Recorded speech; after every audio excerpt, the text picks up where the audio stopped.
জীবনে আর যাই করুন না কেন, কখনোই কারোর জন্য নিজের সবটুকু দিয়ে কোনো কিছু করতে যাবেন না। কারোর থেকে কোনো রকম কোনো আশা রাখবেন না। কারণ আশা মানুষকে ধ্বংস করে দেয়, নিরাশ করে। কখনোই নিজের কাজ ছেড়ে অন্যকে সাহায্য করতে যাবেন না। একটু স্বার্থপর আমাদের প্রত্যেকের হতে হয়। আর প্রত্যেকের হওয়া উচিত। কখনো যে কাউকে উপদেশ দিতে যাবেন না। কারোর জন্য নিজের জীবন বাজি রাখতে যাবেন না। কারণ মানুষ এগুলোর মূল্য দিতে পারে না। কেউ কখনোই আপনাকে বুঝবে না। আপনি তাদের জন্য কি করেছেন, কি করছেন, কেউ কক্ষনো মনে রাখবে না, কখনো বলবেও না। উল্টে প্রয়োজন শেষে প্রমাণ করবে আপনাকে তাদের আর প্রয়োজন নেই, আপনার প্রয়োজন ফুরিয়েছে। আপনি যা করেছেন সেটা তাদের অধিকার ছিল। আপনি না করলেও তাদের জীবন দিব্য চলে যেত।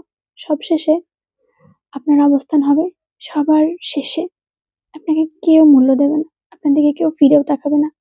তাই আমাদের প্রত্যেকের উচিত নিজেকে মূল্যায়ন করা, নিজের গুরুত্ব